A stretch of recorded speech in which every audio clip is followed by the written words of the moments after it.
Um, All right, I'm recording now. oh boy. Oh, Well, dang. that's a real Sorry. buzzkill, Steven.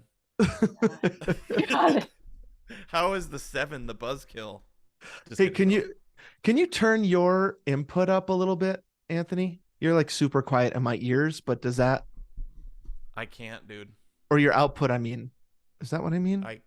I need input. Need It's input.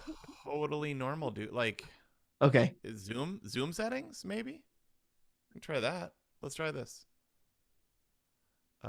Speaker. Nope. Speaker. Can you talk for me, dude? Check one, check two. Does this help at all? Keep going. This I can't. Oh. There is a Uh, when you test speaker and microphone, you can turn up the input, but yeah.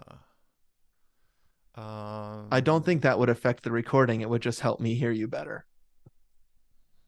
Right. I mean, this is absolutely normal, like the way it always is. Yeah, but what I've been noticing with guests lately is they're like super loud in my ears and I can't hear you very well. Oh, really? Yeah. Jessica, can you talk? So I'm super loud. Uh it's Hello. yeah, it's fine. Well, no, but that's no fun for you, dude. Don't spill that every time Right. I see you drink, Steven. I'm Um. afraid.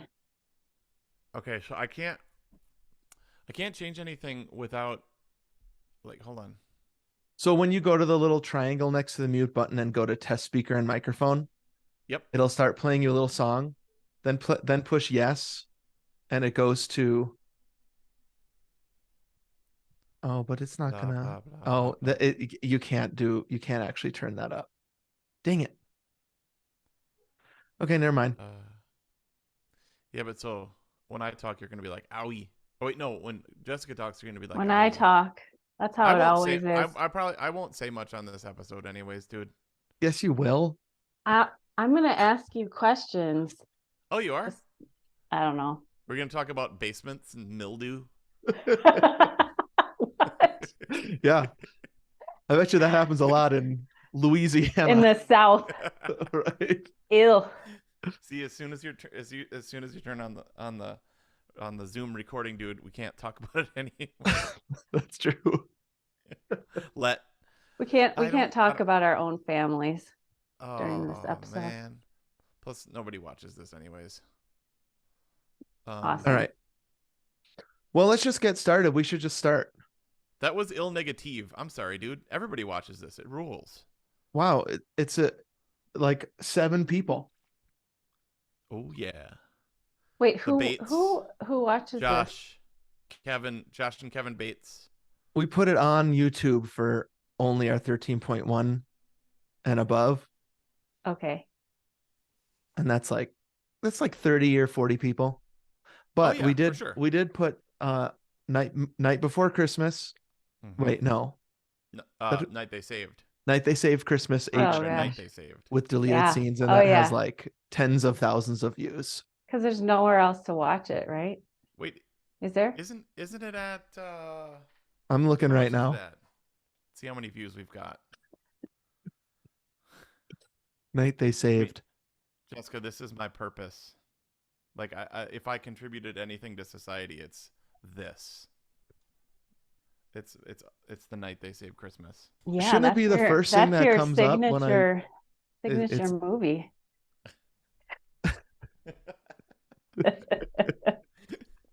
Right? I yeah. mean, I I I can't love think it. of Anthony without thinking of Night They Oh, Saved good. Oh, and wow. Space Camp. Oh, Oh, yeah, good. yeah. Yes. And Tom Skerritt. Yes, which is why you love this Oh, movie. yep. We're I going to had talk never about. seen. I just, by the way, well, I'll save it for the podcast. I'll save it for the Okay. podcast because we'll open up with my most recent screening. Because Steven, we're going from the top of the pod. Yep. Okay, yep. I'm all what I'm trying to do is find the So what are we doing The right now? night they saved. This is it, Jessica. The It's podcast. 31,000 views. That's it. Yeah. Aw. Oh, Aw. that stinks. Total roll off. But I think during Christmas season it'll gain traction again. This is 31,000 views. And it hasn't been Christmas since we posted it. True. Mm. If we could just get Jacqueline Smith to post a link to it on Instagram. Or Paul, what's his name? Oh, Paul. Oh yeah, that guy. Ed. Ed. Paul Williams. Paul Williams. Paul Williams. John's brother. John's little brother in every sense of the word. He's on everything right now though, isn't he? He's like he's still around writing. Yep. And... I just saw it. I just saw his name somewhere. I can't remember where it was. Oh, it was the Muppet Halloween special. Oh yeah. He wrote the music for that. That's it. Paul Williams is making a comeback. Okay. All right, let's start. All right, let's do it. There won't be any. Do we have to clap? We will, because I'm still gonna record, dude. Okay, great. I'm so sorry about this. That sucks. Yeah, it does. It's still just trying to open with the little spinning thing. Oh yeah. Well, close that. Okay, good idea. Close everything, dude. I'm just worried this is all gonna blow up. No, it'll be fine. It's recording. We're good.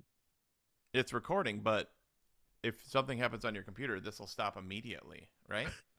Yeah, that's true, but I'm sure it won't. I'm sure everything will go great. How many things do you have open and have been not restarted? This Safari, which I need. Oh wait, are you guys still there? Great. Yeah. I need Safari, and I also have Zoom open and Safari open. Okay, cool. And text, so I can see the one sheet. Okay. Did you can you like force quit GarageBand so at least it's not? I did. Okay, taxing you. Yep. Yeah, we should still clap because it'll be easier to line up. Do I have to clap or I just both watch? of you need to say clap. Oh right, we need to say clap because Zoom deletes claps. Oh. You could say whatever you want, actually. Clap is good. Can I say quack? Yeah. Yeah. Okay, you say quack. All right. So first, I'm just gonna go. Here I go. 1, 2, 3. Okay. Click. So I'm rolling. Okay. So I'll say 1, 2, 3, and then we'll clap on 4, or say clap or quack, and then Steven, you go. Okay. 1, 2, 3. Clap. I You forgot didn't say it. No, you gotta say it. You guys, you gotta say it. Also, I forgot how you do you this. like clapped the quiet, like you just touched your hands together. I did. Let's do it again, and I'm gonna actually clap and say clap. Okay, at the same clap time. and say. You do too, Ron. But on 4. Yeah. Yeah. 1, 2, 3. Bop. Quack. Like that. Yeah. Yep. Okay. Okay, here we go. 1, 2, 3. Clap. Quack. Yeah, that's great. It's not gonna look like it worked. Okay, now it's my turn. Ready? And you're gonna do it again, hun. Ready? 1, 2, 3. You're gonna say quack and clap. Ready? 1, 2, 3. Clap. Quack. Great. Woo! All right. Oh, I have a cold open. Oh, sweet. Here we This go. Cold meat reminds me of Winston. Okay. In 1980, Jane Fonda and Lily Tomlin worked together to recruit Dolly Parton as the third lead in their workplace/revenge fantasy comedy, 9 to 5. The country and western singer agreed on one condition. Quote, "I'll get to write the theme song." Oh, gosh. That she did. The song 9 to 5 was written during filming, complete with typewriter sounds made by Parton's own acrylic nails clacking together. The movie was a huge hit, but it couldn't hold a candle to the song, which went platinum in 2017 and remains an anthem for working women, a rallying cry for fair workplace conditions, and one of the catchiest tunes ever recorded. It also launched Parton. That's her name, right? Yeah. Yep. It also launched Parton's status from superstar to megastar. And so audiences had trouble seeing her on screen portraying anyone but herself moving forward. Sorry, I need to do that sentence again. It also launched Parton's status from superstar to megastar. And so audiences had trouble seeing her on screen portraying anyone but herself moving forward. So for the next 40 years in movies and TV, on Christmas and music specials, biopics, the Beverly Hillbillies, The Simpsons, The Magic School Bus, The Orville, Miss Congeniality 2, Dolly Parton played Dolly Parton. One notable exception, however, when playwright Robert Harling was casting the movie adaptation of his Southern dramedy stage production in 1989. He was searching for a very specific, self-made woman to be the bedrock of his most personal story based on the life and death of his own sister. A woman who would run the beauty parlor where most of the pivotal scenes in the movie would take place. Someone who could play the part with both a gentleness of heart and determination of will. A flower with metallic grit, you could say. Who better than the Queen of the South with the big hair and acrylic nails, a woman who changed the face of the workplace a decade before? We're the two Gomers. We're talking Steel Magnolias, and this is Perfect Movie.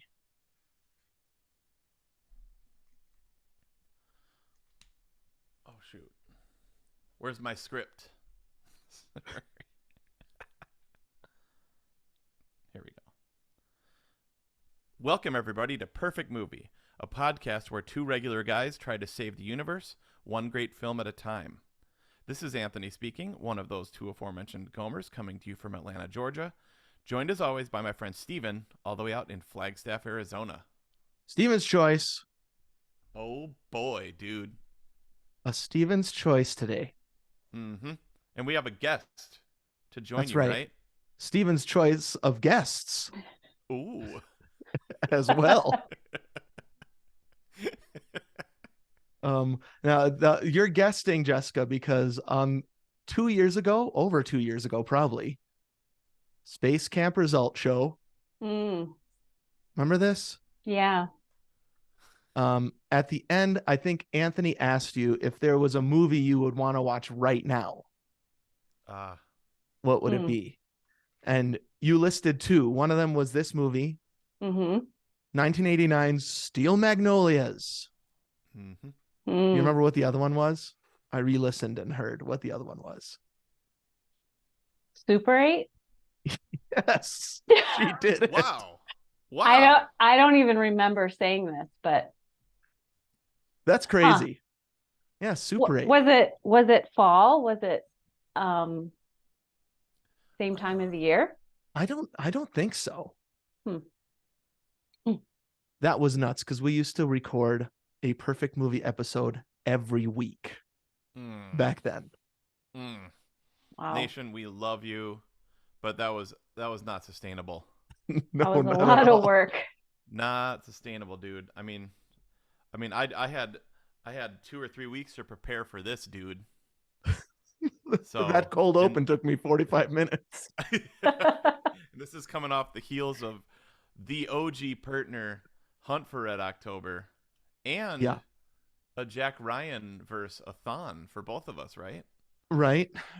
We have had actually quite a series of male-dominated movies.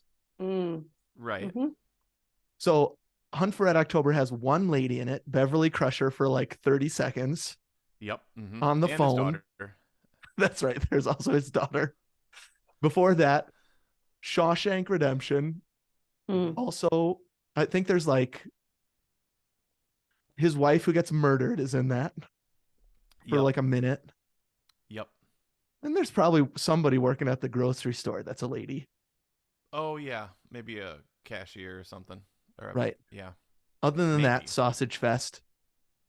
Oh, Rita Hayworth. Rita. Sausage Fest. Shawshank Redemption. Sausage Fest. Blocktober Fest. Plus, she was literally on a pinup. That the one woman was. I know. Has a mammoth bikini on. No, that was Raquel Welch. Oh, that's right. There's two women. Yep. Mm-hmm. And then Liv Tyler is in That Thing You Do. Mm-hmm. At least there's a lady in that. And then the sirens are in Oh Brother Where Art Thou, but still all those movies are heavy man. So we decided, okay, once in a while we can do a movie with women in it. Steel Magnolias, it is. Yeah, and what women! I love it. I know, that's why we asked you to come and guest. So you've never actually been on a full episode of Perfect Movie before. Have you? Here's a question. Please answer honestly. Have you ever listened to an episode of Perfect Movie? Can't ask me that. She's got her head in her hands. I don't think I have. I'm sorry. Clips. I've listened to clips funny clips that you're playing. Yeah. Mm-hmm. Yeah. Well, yeah. And like, I mean, Aaron would say a similar thing. Like, I've listened to your yapping all the time. Yeah. I've heard all these conversations. Yeah, that's right. Or I've heard you recording across the house or something like that. Yeah, definitely. So, does that count? Yeah, I guess so. That's just like, we're going to be saying inside jokes that we're just going to figure and you won't because you don't listen to the podcast. I'm sorry. No, it's all right. I love you guys and I support you in this, right? No, not worried or offended at all. Okay. And you'll have that sweet, sweet cash that comes in every month from the Patreon. Do I? Yeah, you do. It all comes around. Doesn't just all go to microphones and computers that sure you get and you speakers. spill beer on thousands of speakers that arrive at our house every week. I can't go anywhere in my house where I'm talking and I say okay and something doesn't start like speaking back to me real loud, really loud, or turning things on and off and yeah. Our goal is to have Sonos everywhere in the shower, in the garage, in the car, just everywhere. Yep. And you forgot the money also pays for new computer components when I spill beer all over them during recording sessions. Is that why things aren't working for you? No. Oh, no, a little bit. That's because I did apparently the wrong thing, which is update my computer. Yeah, something always goes wrong. Recording session. I mean, that's a rookie mistake, dude. That was real dumb. Then I open up GarageBand, it doesn't work. I had a whole romantic setup in here where we'd be sitting next to each other, mic in hand. And then my GarageBand doesn't work, so we have to send you away up into your own room. And I apologize, listener. I apologize, Anthony. I apologize, Jessica. It's my fault. I shouldn't have done what Apple told me to do and updated my computer. Sorry, right. friend. Your computer is not a steel magnolia, dude. No, it's a frail flower. Is steel magnolia like a saying? Like, Anthony, you live in the South. Yeah, we need to ask Annie about that.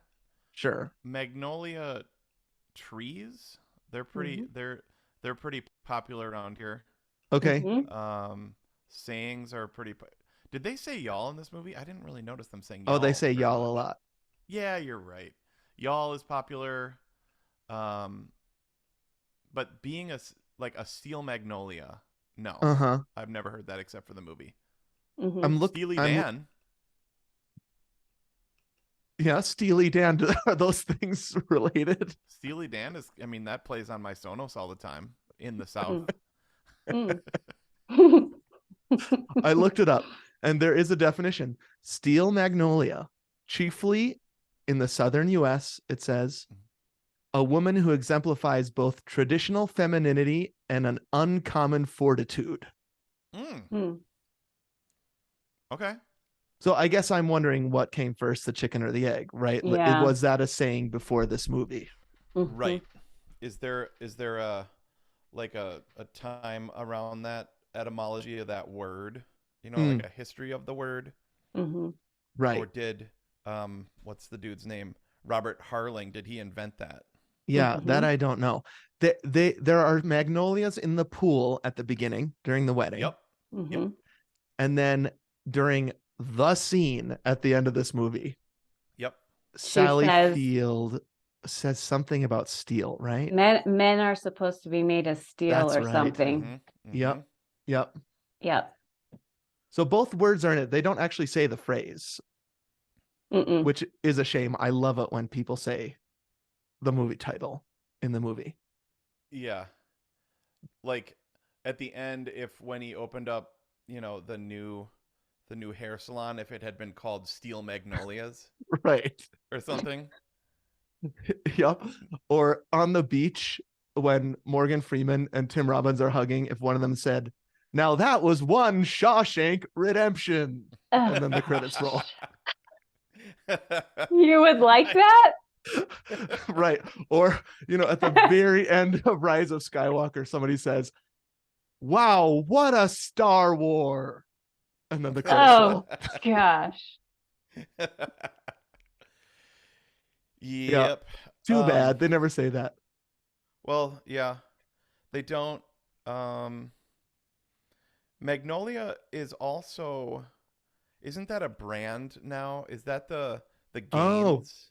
Oh yeah, it's right? those house flipper. That's their Joanna Gaines and her Chip. handsome Chip. Yeah, that handsome husband that does stuff. They flip stuff. They have a place partner to Target in the middle of it now. Yeah. Right? Rustic. Magnolia Home. That's it. Okay. Yeah. So yeah, it's what's that style called? Shoot, rustic farmhouse. Oh, yeah. Shabby chic. Shabby chic. Yeah. Now, I would not call anything in this movie shabby chic.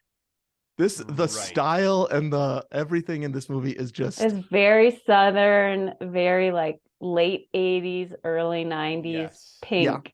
Yeah. Yes. Yeah. Like she said, like Sally Field said, the church looked like Pepto-Bismol threw up on it. Yep. Or something like that. Yep.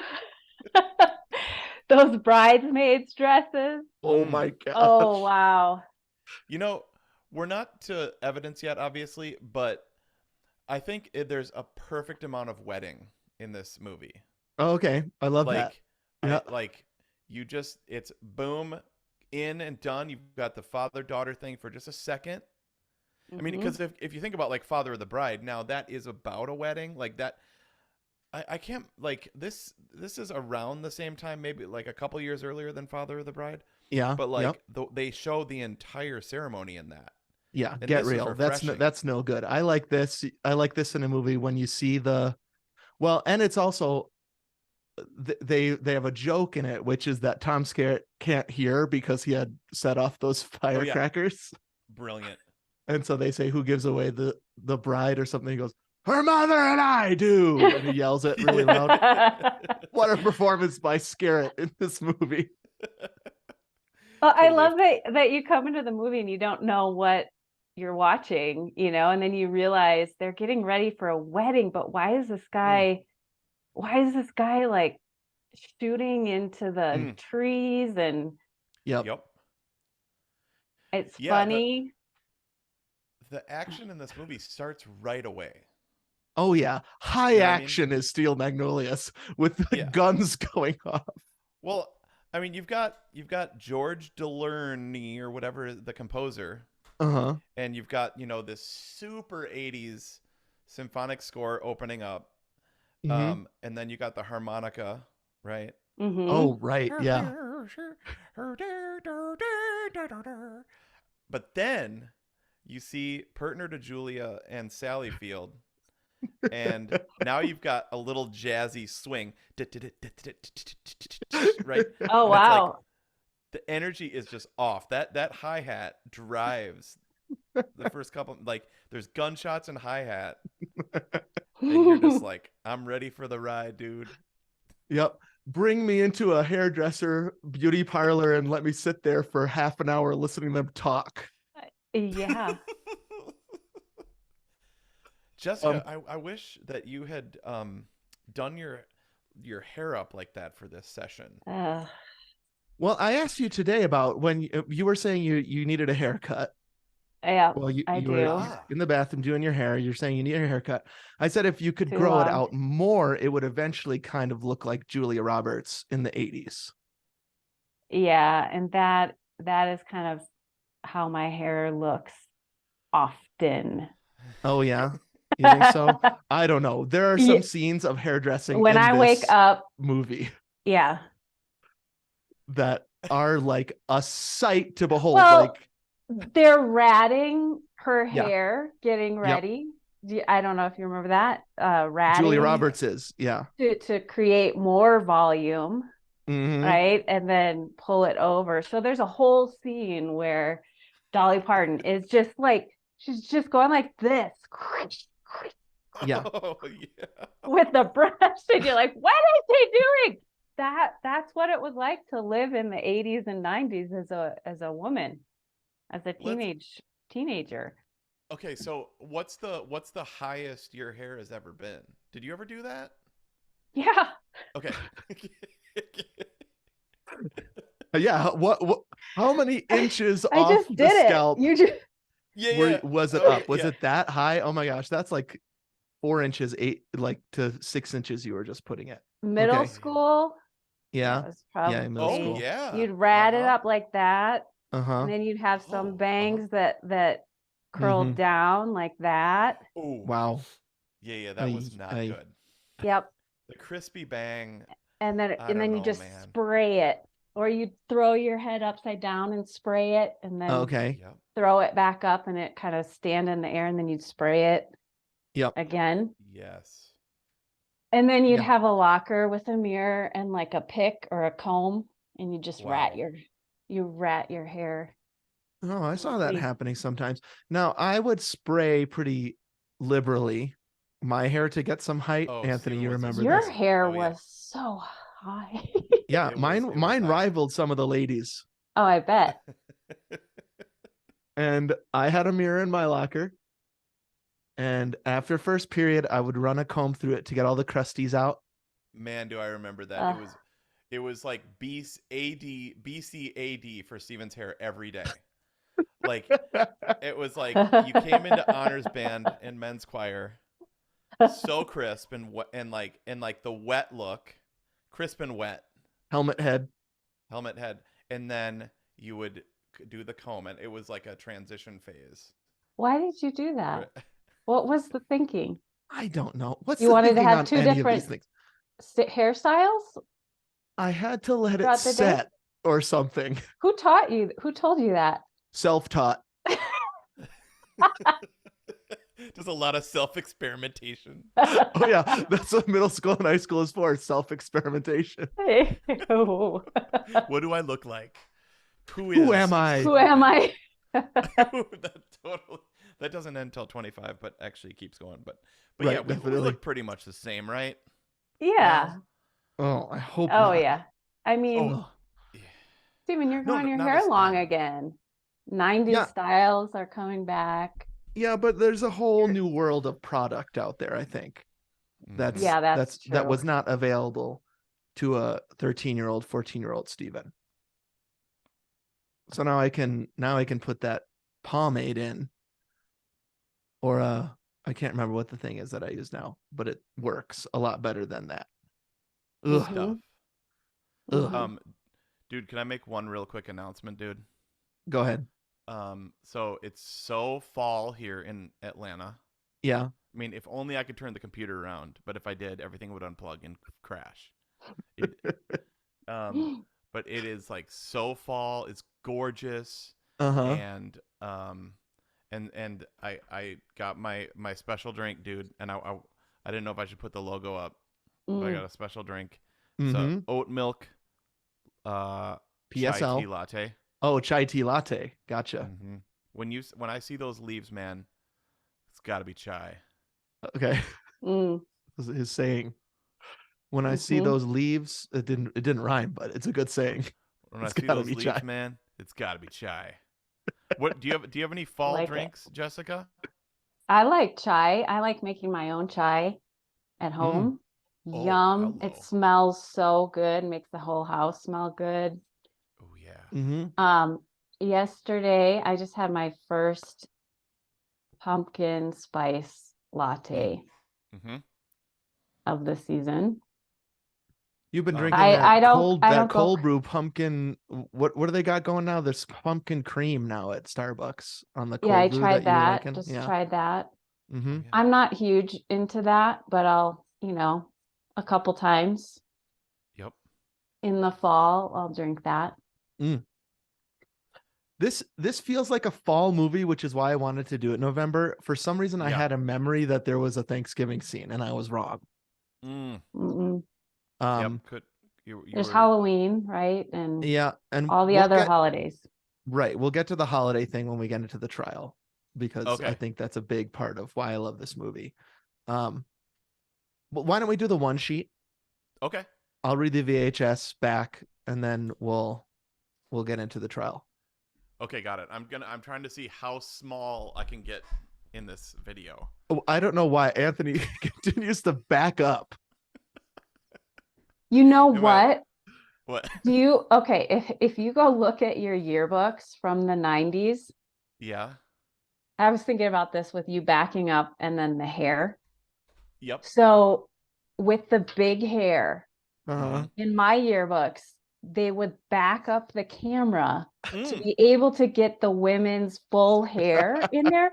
So there would be like you, Anthony, on the screen. There'd be like these close-ups of the guys or girls who had, flat hair. Yeah. And then all of a sudden, all the girls that had huge hair were like super far away so that you could get the bangs in without cutting them off. Go back and look at your yearbooks from that's amazing. The early 90s.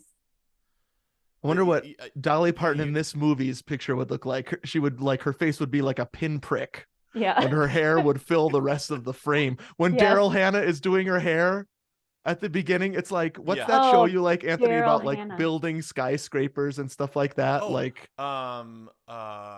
Modern Marvels? Modern Marvels, like it's an episode of Modern Marvels. Totally. Modern Marvels, Dolly Parton's hair. Totally. Yeah.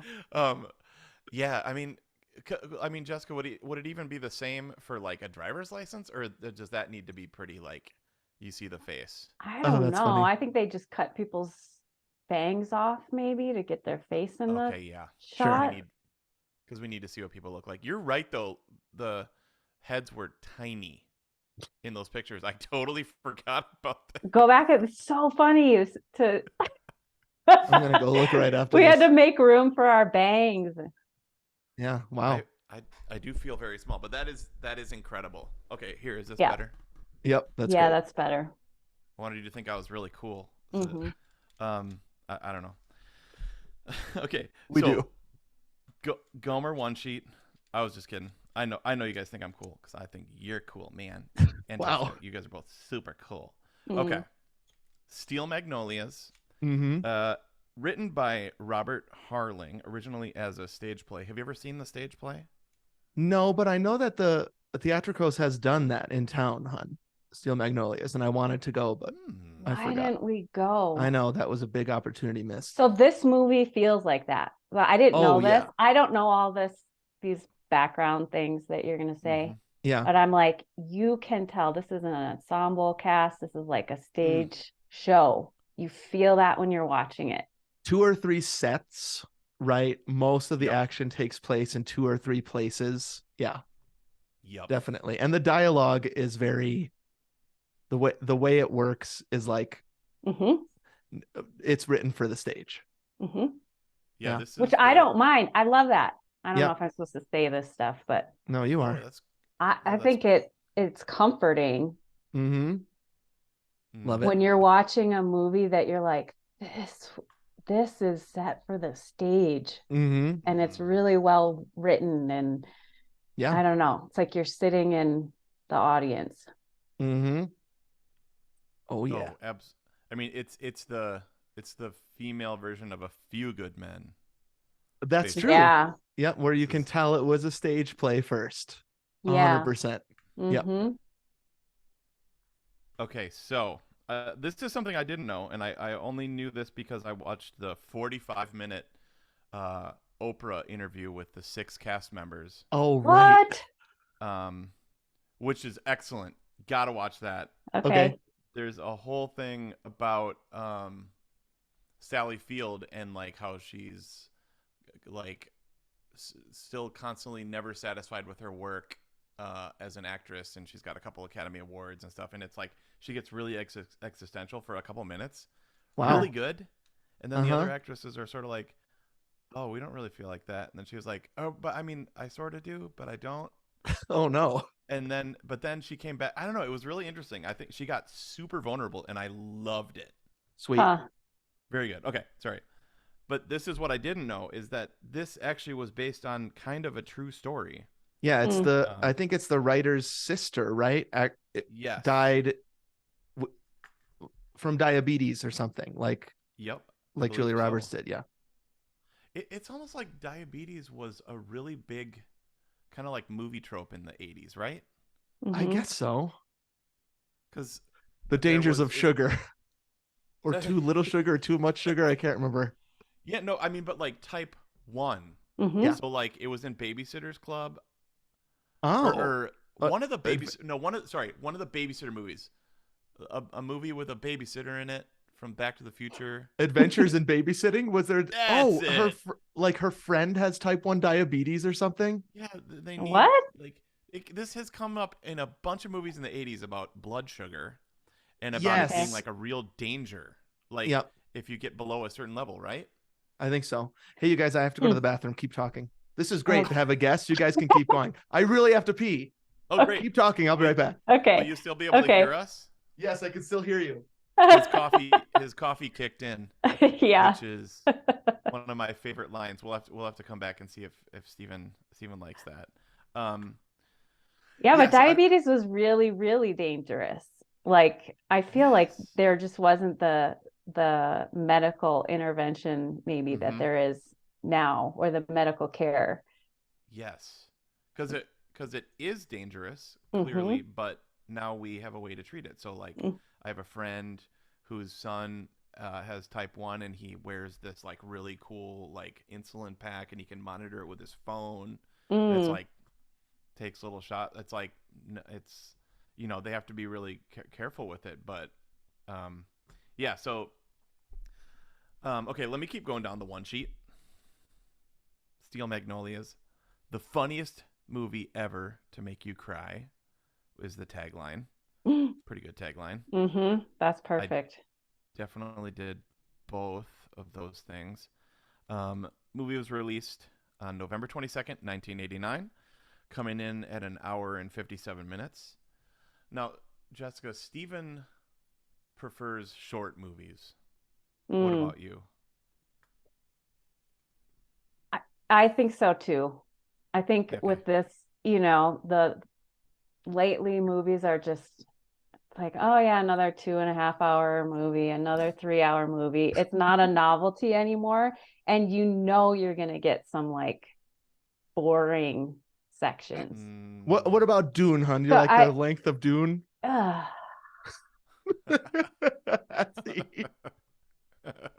It's a bit much, right?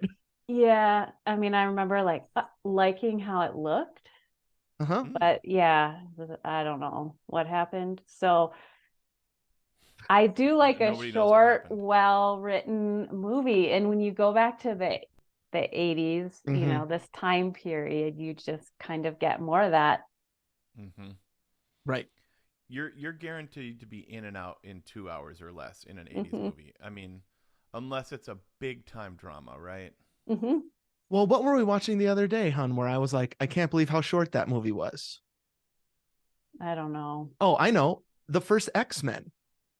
Oh yeah. Oh, Now An adventure movie, movies, like an right. action movie that was what, an hour and 20 minutes? An hour 35.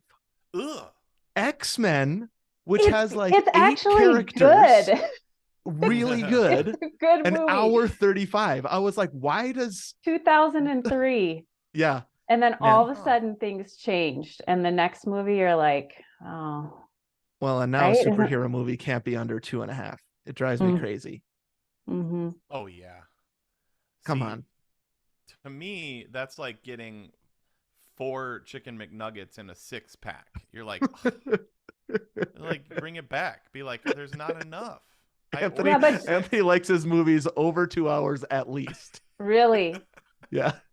But don't you also like rewatching movies again and again? Also true, but I only watch the first like 10 minutes of most movies. Because he falls asleep. Well, then it doesn't count that you like long movies. You just like to sleep a long time. True. He likes long sleeps. Very true. But I like the length of this one. Just under 2. Great job. This is a good movie. Oh yeah. Length for sure. Sometimes a movie based on a play will be too long, but this one, because plays have intermissions and stuff, but this one works. Yep. Just under the 2-hour mark. Ooh la la. Ooh la la. Yeah. Oh yeah. Just like that one movie we watched with the one-hit wonders. Yeah. Just that one version was way too long. Remember the 220? Yeah. Remember, Jess, I had to stop it in the middle and say, we're watching the extended version. I can't handle it. Oh, yeah. Of that thing you do. How long? Too long just doesn't work. Yeah. Maybe not the director's cut. Right. Although I'd watch the director's cut of this. Oh, me too. That said, I'd watch more of this. Mm-hmm. True. So this isn't long enough. Okay. Budget, $15 million. Grossed at the box office, $84.6 million. US 96.7 worldwide. Yeah. It did garner 1 Oscar nomination for Best Supporting Actress for Julia Roberts. She lost to somebody that I forgot to look up. Any idea? No idea. Who that would have been? Nope. Okay. Look up the Oscars 1990. Maybe Elizabeth Shue in Back to the Future 2. Did she win for Best Supporting Actress that year? No. Or maybe the mom in Uncle Buck. Oh, I know who it was. Kelly Preston in Twins. Oh, yeah. Okay. That's it. It wasn't fun. We're confusing, Jessica. Maybe Sigourney Weaver in Ghostbusters 2. Missy Mom in Bill and Ted. Oh, yeah. Missy, I mean Mom. And then it was nominated for 2 Golden Globes. Julia Roberts and Sally Field didn't win. Also, they lost to the German lady in Partner to Last Crusade. Both of them. Yeah, that lady won twice for lead actress and supporting. Beat Sally Field and Julia Roberts. She talks in her sleep. I said, go between them. I said, don't go between them. Don't go between them. That's all I remember her saying. It's interesting that they're in Italy with this whole German thing, right? That's kind of cool. Yeah, but she's a Nazi, Venice. Right? So she has to be German. Yeah, true. Well, I mean, of course. Yeah. Okay. Directed. Now, there's 3 facts here on the one sheet that I can't wait to tell you about, dude. Okay. So this was directed by Herbert Ross. He also did Partner to Footloose. And I know the other one that he did that you're obsessed with. Right? Secret of My Success with a $sign. Yes. Michael J. Fox vehicle. Oh. Yep. So same director. I was so happy to see that. Yeah. The composer, George DeLerne, did Platoon and Twins. Which the score to Twins, it's just the best ever. I can't call it up. The score to Twins. Steamy scene with Schwarzenegger. And Kelly Preston. There's probably a lot of sax in that part. Oh, yeah. Right. But this is the most important thing. Actually, I'll save the most important thing for the end. Rotten Tomatoes, 68% critic, 89% audience. Okay, that's decent. That's what I would That's fine. expect for a movie like this. Yeah. Yep. Siskel and Ebert. Siskel said, "Do not watch this." Oh. Ebert Really? liked it. Yeah. Siskel was like, "I can't recommend going to this." He thought it was contrived. I can't recommend it. That's what he said. It is sappy. Yeah, he said it was kind of like contrived and manipulative emotionally. Yeah. Okay. I can see somebody like that saying that. Okay. And what I say to that is old manipulate me. White guy. Oh! Probably from the East Coast, a Northeasterner. No, he's in Chicago. Elite. Oh, that's right. Yeah. Chicago. I gotta stop saying that. I'm sorry. Sorry, Nation. Sorry, Jessica. Sorry, Steven. I gotta stop. Okay. You can see the songs: "Pump Up the Jam," "Another Day in Paradise," "When I See You Smile." That'll just give you the sound of what the radio sounded like here. Mm-hmm. Now, two other things. This came out 13 days after the Berlin Wall is brought down. So this was a Thanksgiving movie. Yes. This came out Thanksgiving weekend, 1989. Yeah. Okay. West and East Germany reuniting, right? Right. I wonder if to celebrate they went to Steel Magnolias. Like an East German and a West German, the first thing they did was they went to go see Steel Magnolias together, hand in hand. It's possible. Mm-hmm. Or Batman. Honey, I Shrunk the Kids. Oh, I love that, dude. I mean, yeah, Uncle Buck still is the best movie this year. Maybe Star Trek 5, or The Abyss, Field of Dreams. There's a lot of great movies. But here's the final thing, dude. Yeah, is that you know her brother, Jonathan Ward? Oh, we sure do. Oh, yeah. Right, Jessica? We sure do know that brother. Yes, we do. Okay. Why? The only, I would say it took us a while to place him. Okay, I think I had to look it up, right? Okay, yep. Yeah. When you know that he's the older brother in Mac and Me, everything in this movie just falls together, right? It just clicks. He was the older brother in Honey, I Shrunk the Kids. That was my first guess. I couldn't remember. I was like, it's some other 80s kids movie. Mm-hmm. Mac and Me. Yep. Yes. Wow. I mean, I couldn't place him the whole time. I'm like, he's so familiar. Yeah. Mm-hmm. Totally. We were in the same boat where whenever he talked or whenever he moved, I was like, I'm so familiar with this boy. Mm-hmm. And then it made a lot of sense. Yes. Oh yeah. He's the older brother, not in the wheelchair in Mac and Me. He drives that van around the country. That one kind of van. What is that? It's like a van with blinds in the windows. Yeah. Like one of those vans. Minivan. He's in love with the McDonald's girl. Conversion van. He makes some sort of Big Mac joke about her. Remember that? Like somebody does. What a great actor this Jonathan Ward. I don't think he's been in anything else though. I know. Well, that's why it was easy to find.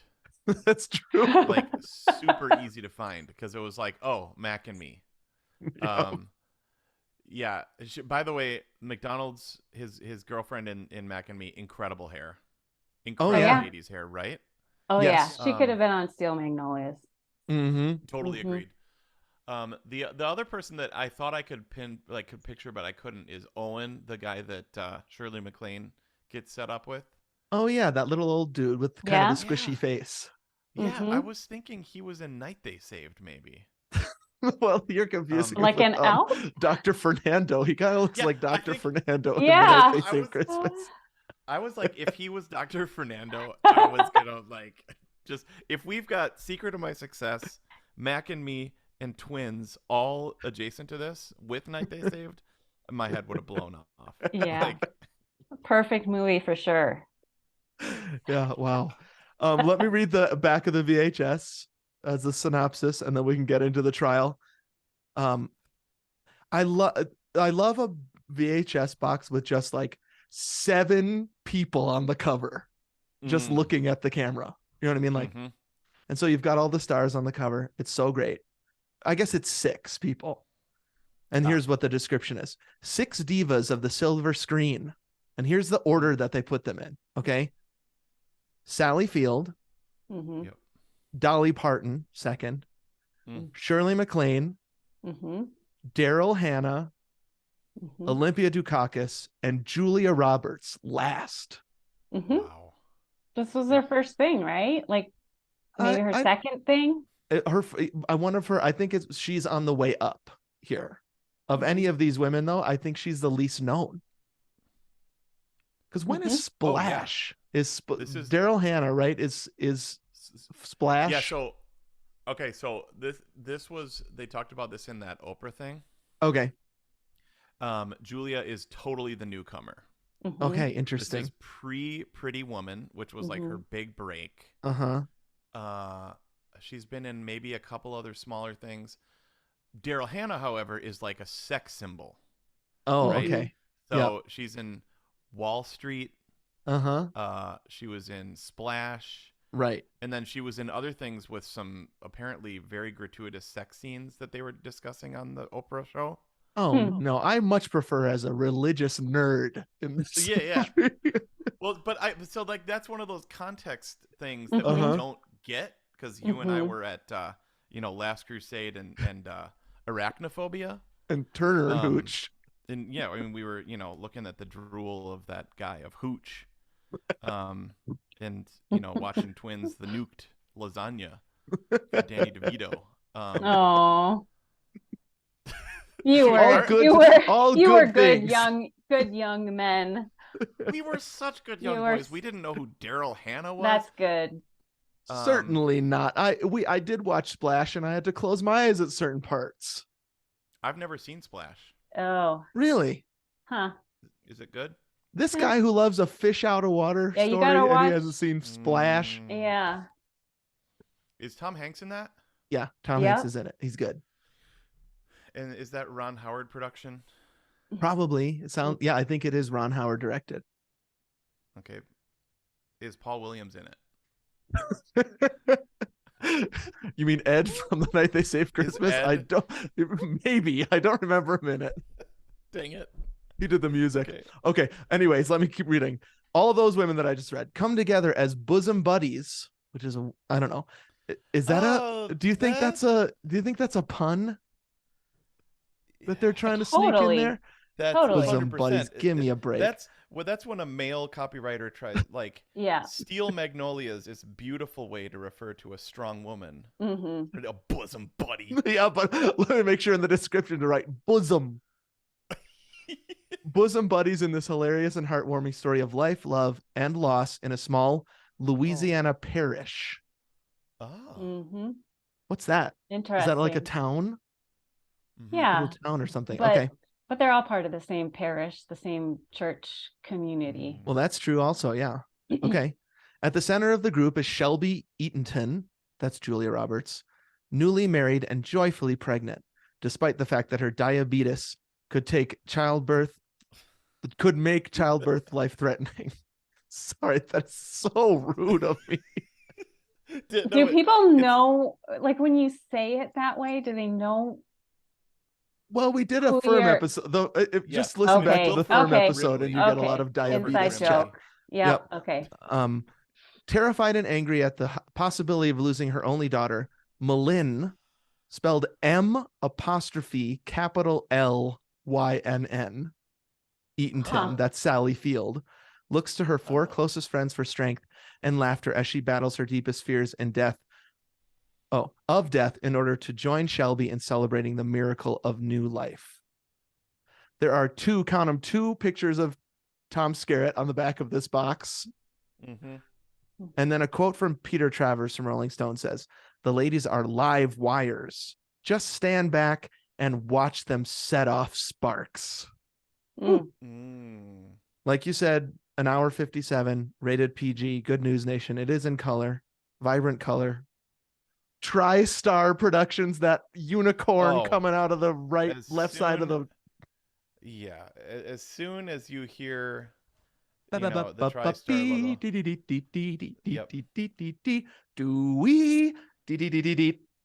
Yep.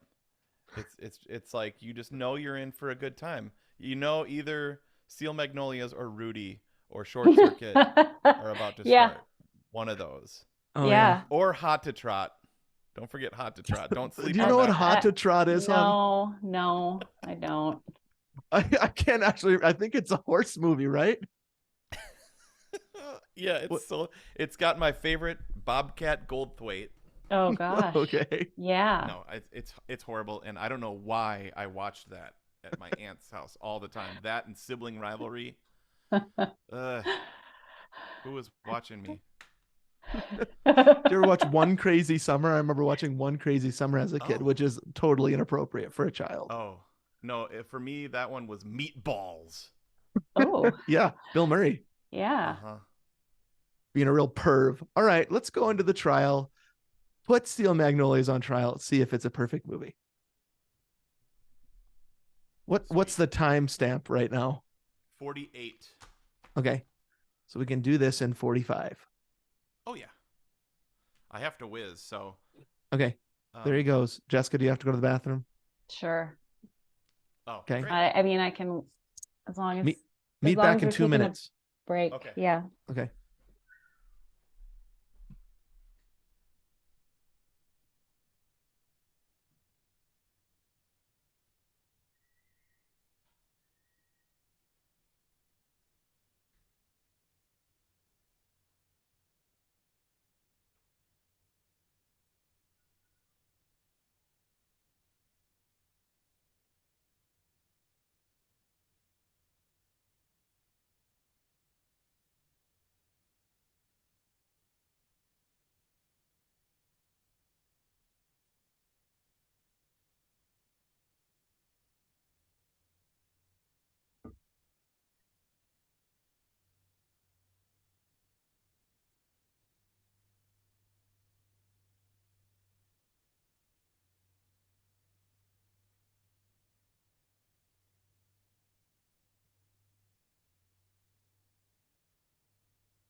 Why am I shutting this?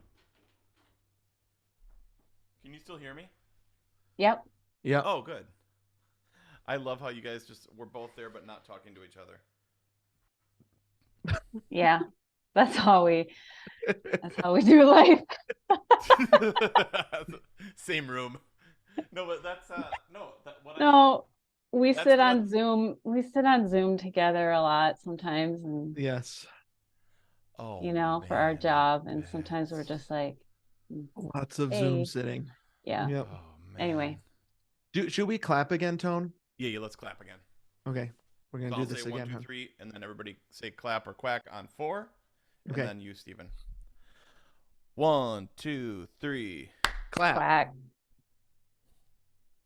1, 2, 3. Clap. Quack. Great. See, you guys lined up when I did it, so that means and it you worked. guys lined up when I did it. Okay. All right, ready? All rise. Hey, how's it going over there? Can't wait to talk about Steel Magnolias with Jessica and Stephen Grahmann. Oh, yeah. Yeah, do we ever... I didn't actually introduce you. This is Jessica, my wife. If people haven't heard... Hi. the space camp results show from 2 years ago. Oh, and more importantly, our runner's block episode where you guessed it about what it's like to be a female runner. Oh yeah. The trials and tribulations. I got Running- some sweet running gear wild. out of that. Those stabby finger things. Oh yeah, we got sent those stabby Yeah. finger things. Go Yeah. guarded. Yep. Yeah. So are you? Is that a beer, Tone? That wasn't a beer that you cracked, was it? Black Okay. raspberry sparkling water. All right. I finished my first drink, which we already talked about, Right. The latte. and now Wow. I'm on to my second. You just threw it behind You him like just Luke threw it Skywalker on the in The ground. Last Jedi. Yeah, it was empty. It was empty. That was just to prove it, though. And I do have this just in case. But this is here from last week's episode. Remember? Oh yeah. Ugh. Last week's disaster. Funny. Oh, boy. Funny though. Which turned out to be one of the funniest things that ever happened. So Mhm. Right. worth it. And perhaps a viral video. We'll see if it Yep. catches on. Who knows? That'd be great. A beer. Okay, so here we are in the trial. Jessica, you don't even know the rules. No. Remind me. Dear. Oh dear. Okay, so usually we pick a movie we love. Okay. Mm-hmm. And then we bring pieces of evidence forward to prove that it's a perfect movie. Now, this is going to be weird because you're a 1 on the Enneagram, a perfectionist. Oh yeah. And so I actually wonder if you think a perfect movie even exists. No. Well, asked and answered. Because even with this movie, you're like, I don't know if I can come on because I don't know if it's a perfect movie. And then I was thinking in my head, I didn't say it out loud until we were recording. I was like, there's no way that any movie could be perfect, or anything, any restaurant, any food could meet your No. perfection standards. No. But that's okay. It can still be good. Right. That's it. Yes, Well, exactly. And we've defined on the podcast a number of times different ways to think about perfect movie. Uh-huh. So we say it's not flawless. It does what it sets out to do. Okay. Yep. Now, another thing we allow is things to be stricken from the record so that they can be perfect. Are there anything that you would, like at the top here, want to strike? Oh yeah, from the we haven't record done to any not be strickens. considered? Any? Mm.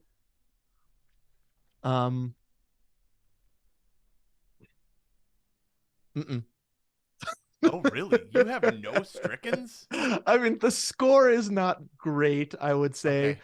But Yep. it, like, after we watched the movie, Jessica, we kept singing the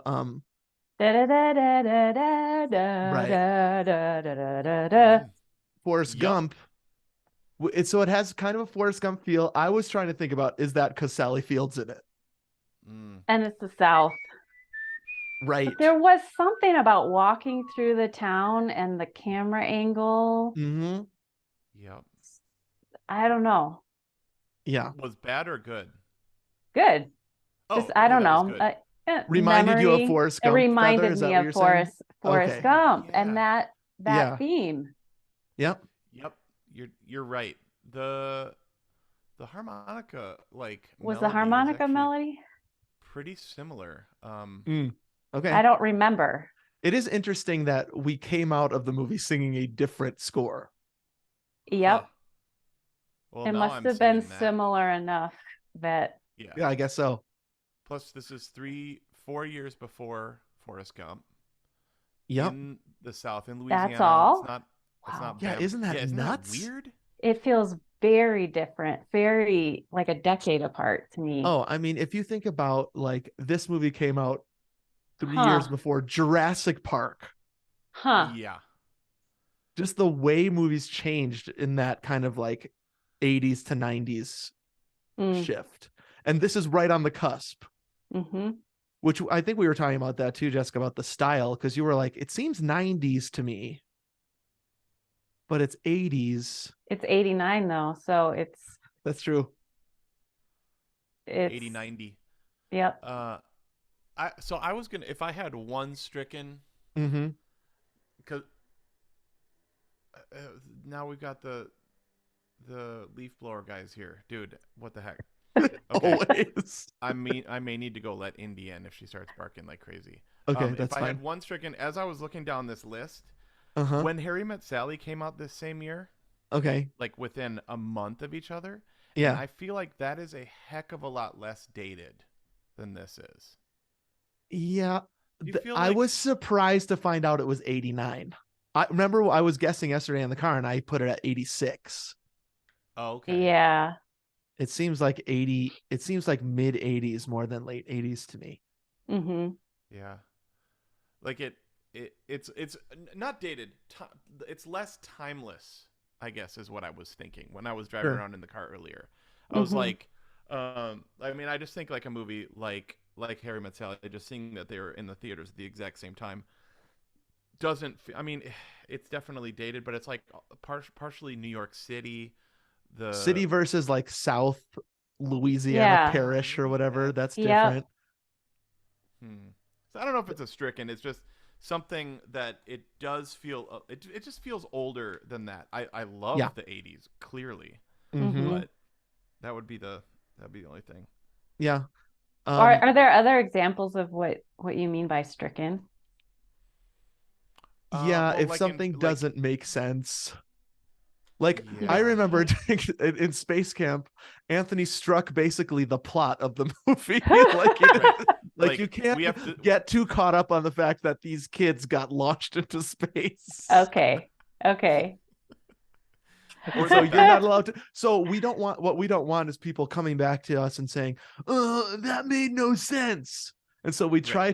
try to preemptive strike those things so that people don't Yeah. complain about us saying it's perfect, but then people have these nitpicky things. Right. Plot Yeah, about it holes. being in the 80s and feeling like it's stuck Right. in the 80s. Mm-hmm. Yeah. Yeah. I Here, I'm gonna go let Indy in. You guys keep talking. okay. I wouldn't I don't think I would strike any because it's like this play. There's not any like plot issues. Mm-mm. There's a plot that goes kind of it's just people talking to each other and then somebody dies. Mm-hmm. This is great. What can you strike about that? Okay, as he's gone, let me finish up with the rules. So we at the end of the episode on the results show, I get a vote, Anthony gets a vote, and then the entire rest of the world gets a collective vote. Yes. And if 75% of votes that come in are yes, that's a yay for them. Okay, And yeah. then the movie is perfect. And every season we try to save the world from an evil alien. So the first season, we sent the movies to the xenomorphs Okay. and they watched them and they became nice. Good boys and girls. Okay. Then last season, we sent it to the harvesters from Independence Day. Okay. We sent it up with Will Smith and Jeff Goldblum, and they connected their Mac up to it, and then all the harvesters became good little girls and boys.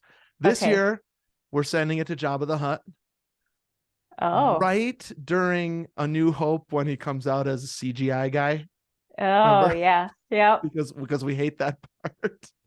Yep. And so we're sending him VHS tapes of all these movies. He has to watch it during that scene, and then at the end of Return of the Jedi, grown-up Leia strangles him, and right before he dies, he has a deathbed conversion and becomes a good boy. So But see he, how but we're he still dies. He still dies. He still dies because we like it when he sticks his tongue out at the end of that part. We don't want that to disappear from the lexicon. Okay. Okay, good. We like that part too much. And he So- gets killed by a steel magnolia. That's true. In Oh, a steel yeah. bikini. In a yeah. We've got Steel Magnolia in Star Wars. There's a lot of Steel Magnolias in Star Wars, dude. Rogue In space. One. Yeah. I can't think of her name right now, and I'm super out of breath. Rey, I don't think that she exemplifies traditional femininity. Maybe I'm wrong, according to the according to the dictionary definition. definition. Okay. So I think that's why that's why it works in this movie, because these are like very, maybe I'm wrong. This Southern. is very Southern, and it's like there's a high value for femininity there, Sure. Mhm. but they're all also probably a Southern thing. All like very opinionated, very strong. A lot of them are Right. self-made. A lot of them are rich. Like Mhm. both of the older women are rich. They talk about it Yep. all the time. They have money. They're buying radio stations. Yep. Right She says, there. I have more money than God, right? Mhm. Um, so what happens, Jessica, is we chunk in. It's this sound when we have a piece of evidence. That's from Law and Order. I don't think we've ever Wait, said that on the It's just like podcast you're not before. supposed it's to say just that, like dude. a clank. I It's don't even hear it. Have you ever watched Law and Order? This is like when there's No. a scene change, it goes like this. That's It It doesn't is, come you're across right. so It rude. is like a stylized what's that hammer that gavel, gavel. a yeah, gavel. gavel That's it. hitting. Yep. Yep.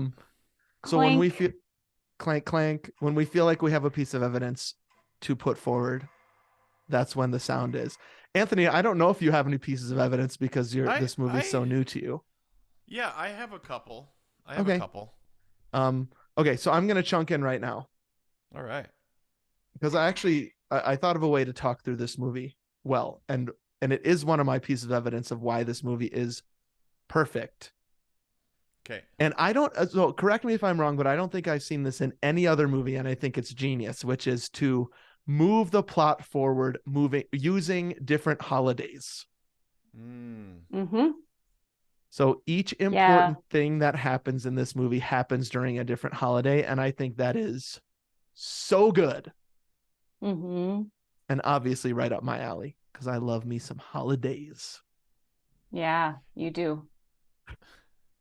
It's So a do great you. way of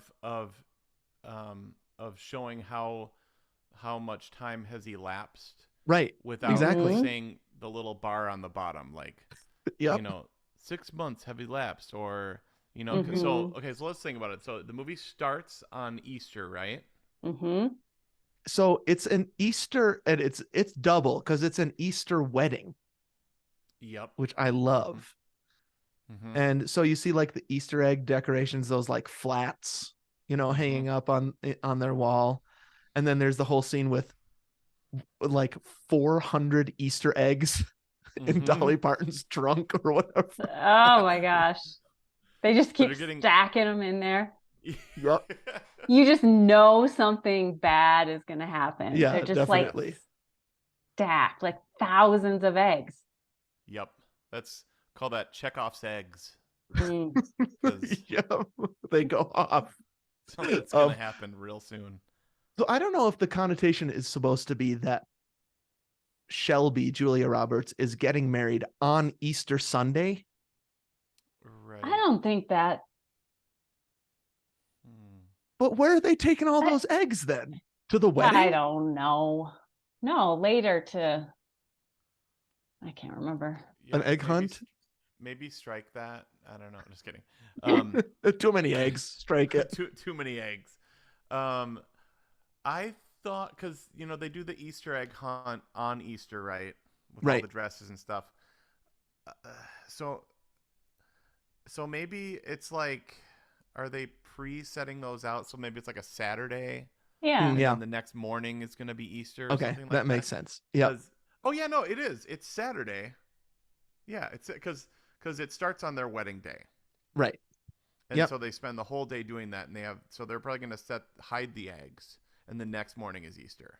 Right. Okay, that makes sense. Yeah. So it's Holy Saturday, the saddest day of the year, right? Yes, that's true. Right? Mm-hmm. And why not get your hair did on that day? And get married. Mm-hmm. And Jesus is in the tomb, so get your hair done. Get your hair rat that hair up. Rat that hair for tomorrow. All will be made well. Yes. You want to look your best. Yep. Yeah. So this kind of opening scene feels the most play stage production to me, because you're meeting all the characters. They're coming in one by one. There's this Daryl Hannah is the new person. And so as she's getting introduced to all of them, so are you. It's just written so that you can get to know everybody in the first 20 minutes of the play. Yeah, it's da da da da do do da da ba ba da da ba do da dee ha ba da da dee da do da dee. You know, it's got that for the first time in forever. It's totally got that jazzy, quick vibe of like, you know, like people are coming in and out, and like you're introducing stories, introducing characters. You're going to the different set pieces. A guy's shooting a gun a million times. Sally Field's running around directing everything. Like, it's a total play. Totally because you get their personalities and also all in that first 20 minutes. You know who they are, and they kind of fit that the rest of the movie. Yep. You get Weezer coming in with her dog, the brothers being morons. I love those brothers. McDermott coming in, right? Yeah. What do you think about Dylan McDermott, her fiance? You like that guy? Who cares? He's not important. Not important. But you're gonna hear me. I don't know when you want me to talk about things, but I love the I love the holidays, of course, and how it moves things along. And also it speaks to family, and relationship, which is what I think this movie is about. I also think the men are on the periphery. So who cares? Her fiance could have been anybody. This movie was not about the men, right? That's going to be my point later. But so who cares? Who cares about that guy? Yeah, I think you're totally right. He kind of disappears, even though he's Dylan McDermott. And Jack said he's a Chad. I don't know. In this movie, he's a nice guy. He's a sweet guy. He's supportive. Yeah, totally. What's a Chad? Like a bro? A Chad, a Karen? A bro. Yeah, a bro, like a... He said he's an 80s Chad. He's an 80s Chad. Yep. He's a what were they called in the 80s? Steve? I don't know. No. A Tom? No. John. Like a yuppie? A yuppie. Okay. Yes. I agree. I think he's a yuppie, not a Chad. Okay. Yep. Because he's a really good guy. Like, he's a nice dude. He just has some money. You know, he has a lot of money, a lot of privilege. He's a nice old white Southern boy. Yep. But he's kind of a nothing, and that's probably on purpose. I think so. Okay. Yeah. I mean, Tom Skerritt is good in this. He's excellent. He's periphery also. He's periphery too. He's funny though. That hat. Oh man, he's so funny. He's great. He's great in it. I agree. Dylan McDermott it's like he's like a window dressing. Like, you need a person to be that guy, but it's not important. Yeah, and it's the way unfortunately a lot of women are in guy movies, right? Oh, really? Okay. Here we go. Anthony. Anthony, I'm sorry. I'm just being funny. I know. Okay. That's I know what your point is. That's what I'm like. I know where you're going. Yeah, that's I know. I mean, we talked about this in the City Slicker episode. Like, she, like, the Superwoman, right, is in the movie, but Supergirl, who's an amazing, doesn't get barely any lines, doesn't get barely any story. She's just there, right? Yeah. Eventually, she just leaves halfway through the movie. She just leaves. Right. Should have been Whoopi Goldberg in Daniel Stern's partner Bruno Kirby. True. Did you know that, hon? It was supposed to be Robin Williams, Whoopi Goldberg, Billy Crystal. Originally, that would have been a completely different movie. Wow. That's kind of fun to think about. Yeah. But so I think you're right I was also thinking about the fact that all the marriages are kind of fine in Steel Magnolias, right? Like, even Dolly Parton and Bucky or whatever that's her son's name. I can't remember. Drum? No.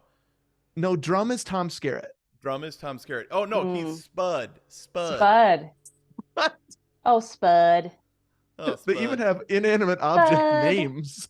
Yeah, Drum, Spud, and then Jack. Yeah, so yeah, I think that's right. Yeah. Like their marriage isn't great, and there's some sort of redemption at the end, but that's not a thing. It's not the central theme. No. Yep. Yeah. And then we hear about Daryl Hannah's deadbeat husband, and she does have that boyfriend who looks kind of like a Elvis vampire. Yeah, that's what you kept calling him. But also he gets like 2 minutes of screen time. Yeah. Yeah. And so all those dudes, you're right. Who cares? Periphery. Throw away. Yep. Is not the point. So that whole long scene at the beginning is we get in, like Daryl Hannah's the new person. She's kind of a nerd. She's good at hairdressing though. She does Dolly Parton's hair. And then it kind of everybody just comes in, right? Sally Field and Julie Roberts come in to do her hair. Olympia Dukakis comes in. I don't think she's getting her hair done. She just kind of sits there and talks to them. She's coming to talk, yeah. And then Weezer is upset by Tom Skerritt, runs up, and I mean, I think that's really when things start firing on all cylinders. Oh man. Weezer's the driver. Yeah, Weezer would be my number one piece of evidence. Really? Oh, Steven, do you want to chunk in? Yeah, I'll chunk you in, hun. We'll keep talking holidays, of course. Yeah. But we should talk a little bit about Weezer. What do you like about Weezer? What don't you like about her? I mean, she gets to be the cranky old lady who's right and says the things nobody else wants to say. She's funny. She loves dogs, but she's so grumpy. Yep. She plays off Tom Skerritt character just perfectly.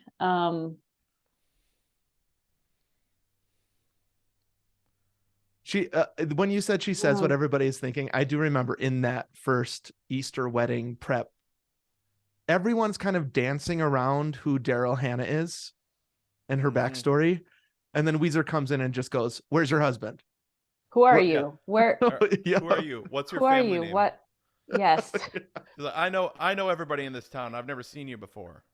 And all the ladies are like, Oh, I love that. And then they start all moving in and asking they their want own to hear questions. too, but they don't want to be so direct. She's so direct. It's like who you want to be, but you know. Yeah. If you want to retain social relationship in your community, you can never act like that. Sure. But they all seem to really love her and enjoy her. So I think that's well written, is that she's not ostracized. Right. They really like her still. Yep. Well, and she's got a great heart, actually. Right? Like there's two moments of redemption for her. I mean, clearly in the final funeral scene, there's some amazing stuff. But there's a part where she's like really nurturing and caring. Yeah. Right. Maybe about the grandson. Oh yeah, she wants to have a relationship with that little kid at the end, but he's been told a horror story about her. Oh man, that is so funny. Yeah.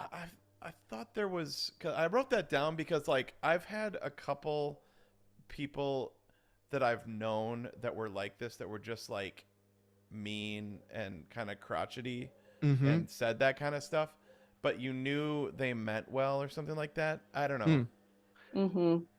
I mean, Anthony, she's the kind of character where it's fun to watch. She makes the movie so fun to watch. But when you think about if you really had to deal with a person like that, you'd be running away from them too. Right? That's a different way of thinking about trying to relate to a person like Sure. that. I don't know.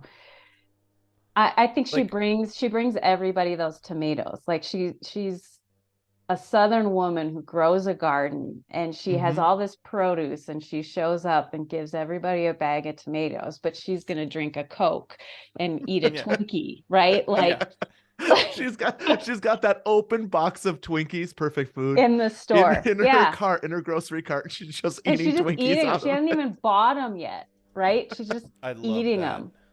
I love that. But she also grows tomatoes and, Uh-huh. gives them away to all of her friends. Do you ever do that in a grocery store? Eat something before you've paid for it? I can't bring Never. myself to do it. I'm Oh, okay, good. We're in the same boat on that. Anthony, what no. about you? Do you ever Yeah. open anything before you bought it? I have had the girls do that before. Like when we're in a grocery store and they're sort of hangry, Mm-hmm. Yeah. you know, like we'll do that. I've Mm-hmm. done that for sure. Yeah.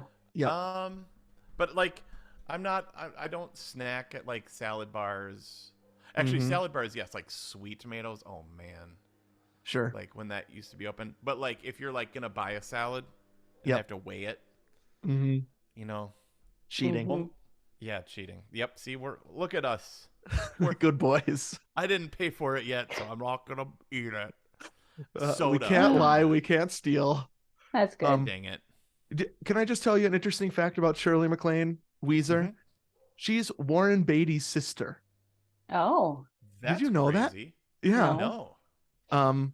And also, along with a bassoon showing up in Only Murders in the Building, she's in the second season of Only Murders and was really good. She's Oh, amazing. Yeah. She's Sweet. basically amazing in everything. But She I is. think this is her best performance. Oh, 100% It's agree. incredible. Well, maybe Yep. Terms of Endearment. Oh, baby. That's what I was gonna say. Is she the mom or the grandma Yes, in Terms of she's Endearment? the mom in Terms of Endearment. And she is That may be a perfect so good. movie. Yeah, that's good. I got to watch that again. Another horrific death that I could watch over and over again because it's so good. Man.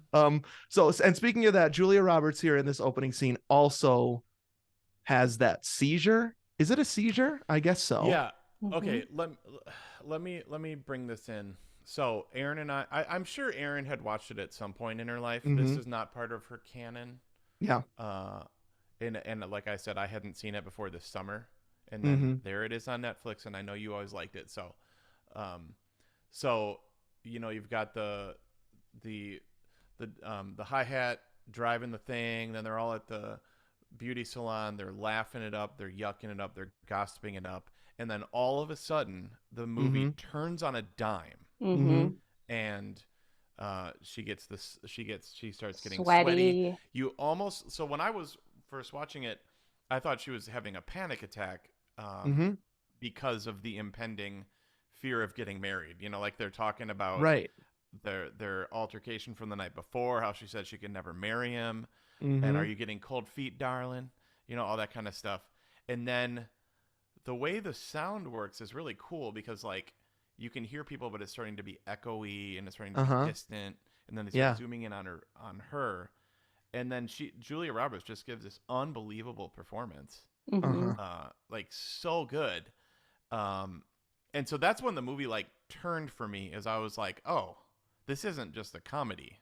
Mhm. Right. Like I thought this was going to be a light, fun comedy, and then it's just like the tagline said that me and Jessica were talking about when you were wazzing. The funniest movie ever to make you cry. Yeah. Mhm. Right? Like right then you're like, oh, dang. Mhm. This is So serious. I wonder if that is Siskel's problem with it. That it lures you in emotionally, and then it is manipulative. I would say that's good movie making. Oh man, Yeah. I would put that on evidence. Mhm. Is that turn right there? Yep. Was what drew me in. I was like, Mhm. okay, this is like not just going to be saccharine. This is about life, Mhm. and that's what got me. That's what piqued my interest. Yeah. Mhm. And I would even say manipulative. Sometimes a writer has to be, to get you on the side of, get you to fall in love with characters really quickly. Mm-hmm. And if that character is going to die at the end, there is some emotional manipulation happening there, and I am all for it. Like, just manhandle me. That's fine. That's Steven's tagline. Manipulate me. Steven loves to be manipulated. It's just storytelling, right? Like, it's just good storytelling. So I guess if you call good storytelling manipulative, because it's not it's not straightforward, streamlined. I don't know. Not diluted. Right. I don't know. Heavy-handed, did he feel like it was heavy-handed maybe? Probably, that might be too, but I don't know how you could write a movie about this topic and not be heavy-handed. There's not much subtlety in this movie, and that's fine. It's just how it's just the story being told. Okay, so we meet everybody. That's the first holiday, Easter and the wedding. They get married. Those bridesmaids dresses that are tight in all the wrong places and pink. They're married, and then it skips pretty. I mean, I think it. If you don't know this is going to happen and you don't have that like 6 months later thing, it actually all of a sudden is Christmas time at that fair. And that is kind of when Daryl Hannah is cool. Oh yeah. Right. Yep. She's all of a sudden swung after her, like her hair change. Yes. So much so that Jack was like, who is that? That is not the same person. Right. And he was like, it's not. Who is that? They That's got not a different actress. Who is she? Why is she here? Right. So Daryl Hannah is cool. Glasses? Does she get new glasses? In that, she has contacts in that one. Remember, she loses her contact at the fair. And that's oh man, contact. Everybody back away. Joke. Yeah. Yes, more 80s Everybody tropes. Stop. We have to find this. Don't move. Yeah. The only thing they made more fun of than contacts in the 80s was cell phones. Like if somebody had a cell phone, that was hilarious in the 80s. So she's wearing contacts, has cool hair. Dolly Parton is just still kind of the big change, I think, is Daryl Hannah. And also I think it's Christmas time when Julia Roberts announces or tells her mom and is announced at the party that she's pregnant. That's the big plot change during Christmas time. That's it. And Sally Field is very upset about this. And I think in the beginning you think she's a helicopter mom until you find out that you're kind of like, lay off her. She's a adult woman, until you find out that if she gets pregnant, she might die. Right. Don't they allude to that about they're talking about that pre-episode of like diabetic episode where she finds that out about the doctor. So we already know that, right? Yeah. Yep. So that mother-daughter really, they also have the fight in the kitchen about it. And it's very like mother-daughter fraught stuff. Now you don't have a daughter, hun, but you are a daughter. Does that scene also ring true to you? It was kind of it. I mean, I like that scene. I don't really have any point of reference for it. Yeah, I mean, I think the mother-daughter relationship drives the movie for sure, as well as the friends. It feels real. I think for us as parents, we're what I feel is like, man, she's such a helicopter parent. But I watched that movie growing up, so I know that she's kind of taken the medical care responsibility for her daughter her whole life, and so letting go of her when she gets married is a bigger deal for a mom who has a child that's medically I don't know, handicapped, right? So it's an even bigger thing to let go of. So I don't know. I think it feels real. I think it taps into the dynamic that might be there about how do you really love and care for somebody and help them survive and thrive, but not control their life. And what do you do with a daughter or a kid who's a little bit self-destructive? Sure. Right? Like, kind of like, I don't care, it's my life, let me live it however I want. Like, there's kind of some of that comes into that relationship. So I also like that Tom Skerritt is like, doop de doo. yeah. Hooray, she's pregnant, and like, when his wife is obviously distraught. I'm not gonna tell everybody that you're pregnant while I talk about Tell this. everybody. Oh shoot. Yeah. You know, Stephen, it made me think of the line from Roger where when Noah went to college and he was like, "You're forever his dad, but you're no longer his parent." Mm-hmm. Yeah. And I was like, "That's this." I thought of that Like, too during this scene. Yep. Yeah, like, man, like she has. Well, not only, and you don't need to get married for this, but like she's essentially like, I'm no longer your parent, and her letting go of that is like, I mean, it's impossible, or nearly impossible. And you know, she kind of has a conversation with Jack. What's her? I think it's McManus? Jackson. I think it's Jackson. Yeah. About it, you know, like, but it doesn't go over super great. No, he seems a little doofy too around all that stuff. Maybe that's where he's sort of chatty. Yeah, definitely. I don't know. But yeah, I mean, at the same time, like it's her. She wants to have a kid so bad, and they say basically, we won't let you adopt a child, right? I like that, right? That piece that's written into that she would adopt if she could. Yes. And so it's not like, I just want to have a kid and I don't care. It's, I've tried everything and this is the only thing left. So I like that piece of it. I think that's good. It really is kind of, I thought of the same thing about parenting and being a mom during that scene, which is for Sally Field, it's different because she's watching her daughter make a decision that could kill her. And so that feels a little bit more tense and fraught.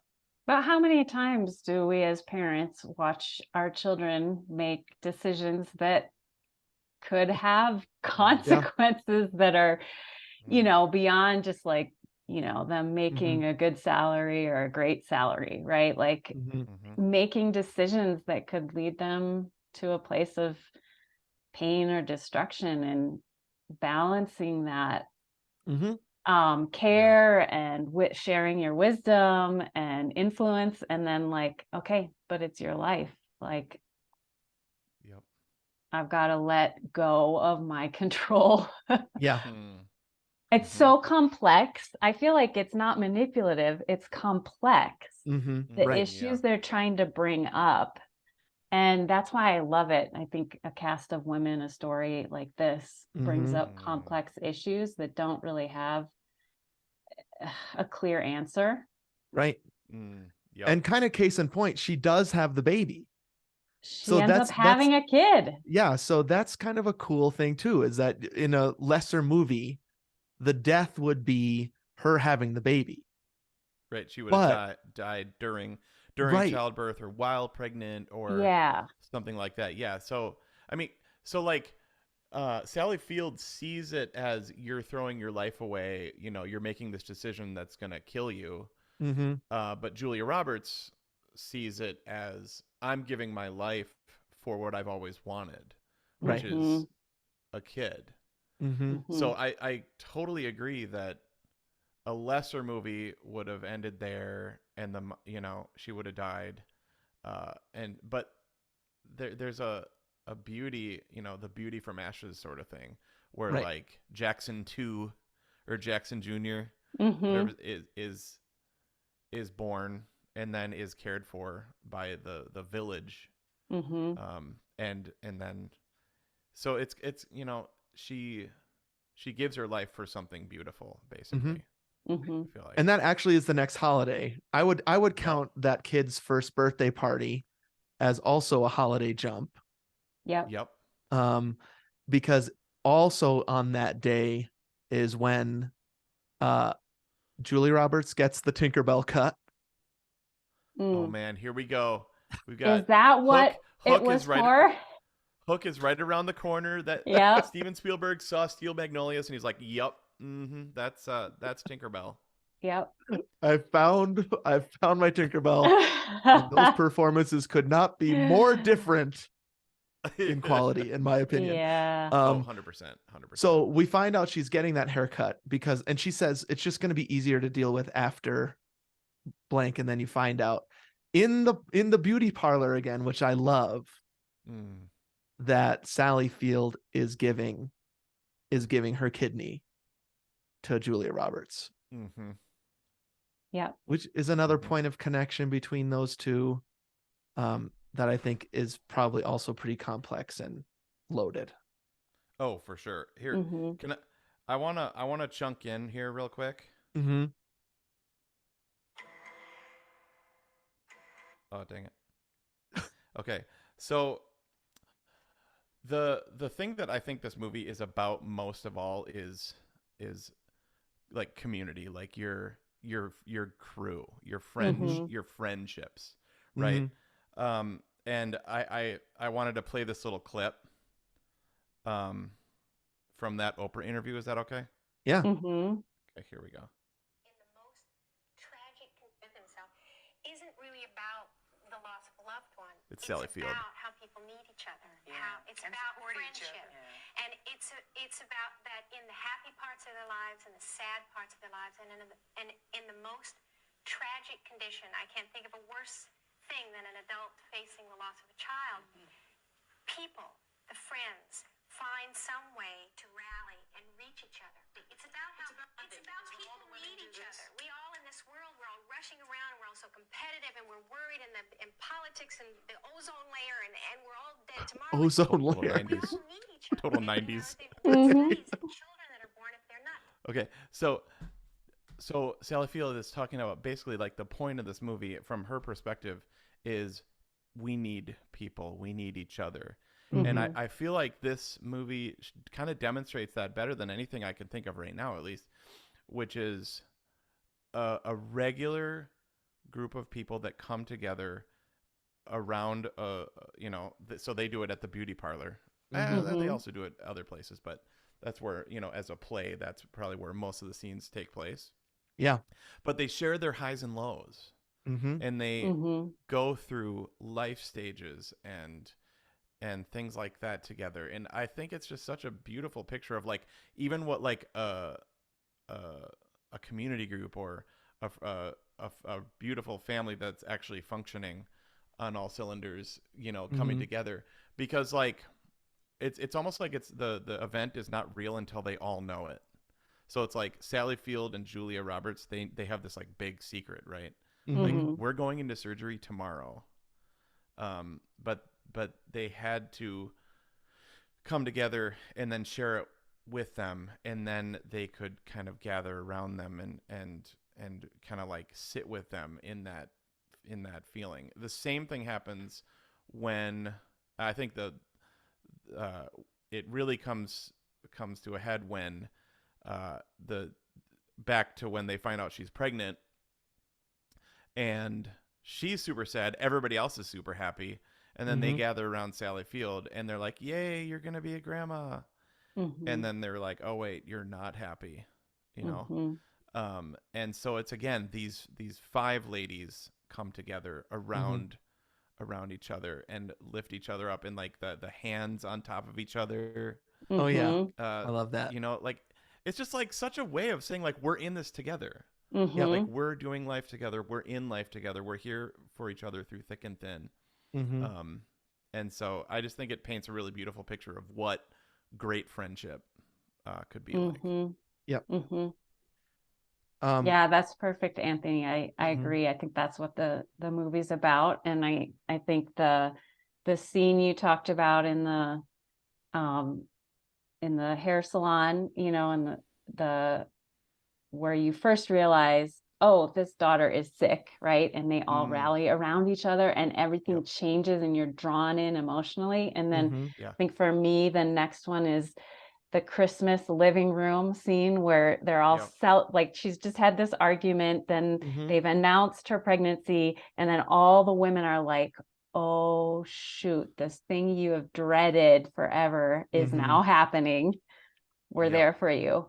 And then the Yes. final one is the graveside. They're Yeah. all together with each other, and you're just drawn in. It's just like boom, you're just Yes. destroyed in that scene. Yeah. Oh. So And we you're should probably get to uplifted. that scene. Yeah. So I think we're running short on time, so we should probably get to that scene. Halloween. Okay. It jumps to Halloween, and that is when, even though the kidney transplant has gone well, Yep. Julia Roberts dies Mhm. on Halloween Spoiler alert. in an incredible death scene. I think just Oh man. heart Can wrenching. you imagine? Well, actually, she doesn't die there, does she? She goes into a coma, but the fact that her kid is there, she's got dinner cooking. The refrigerator's open. It's really The hard to stove- watch. Yeah, the stove is running, the water's boiling. Yep. The her baby's kid is crying. screaming. Yeah. Yep. The fridge is Chad open. comes in. Huh? Oh, What's gosh. going on? You love Chad in that moment. You just No, I you feel don't. so bad for him. Yeah, I mean, do. he does play it that pretty well, right? Where he is confused and then he sees her sprawled out on the porch and he kind of locks Mm. in there to a pretty Oh, man. to dad mode at that point. His picking up of her and hugging her right then is Mhm. that's incredible. Yep. Mhm. And him in the hospital is also incredible. Right. And so she is then in a coma I mean, we don't quite know, because the next holiday we get is the end scene, Easter, but we don't quite Right. know how long she's in the coma, but long enough that they would decide. And I don't know who makes this decision. Chad? I guess Dylan McDermott probably makes the decision. Probably Dylan McDermott Mhm. gets. He's He had signing to the sign the paper. paper. Yeah. Yeah. Yep. And that whole scene is probably 10 minutes long of her in the coma of Sally Field mostly Mhm. caring for her. Oh. Julia Roberts does die and then is like the scene Mhm. of movies. I don't know. I don't know if man. there's One of any them. other scene like this in movies at the funeral. There's like the funeral is done. You don't see any of the funeral. Great move. Yep. Tom Skerritt goes home. He sees his wife still mourning and kind of goes home because he figures this is going to happen. And then we have this like Avengers Assemble moment Yes. where you get a shot of each of the women Yep. intuiting. Oh, Yep. she can't leave yet. Yep. They gather around her, and then this tour de force acting Sally Field knock your socks How off. did she do it?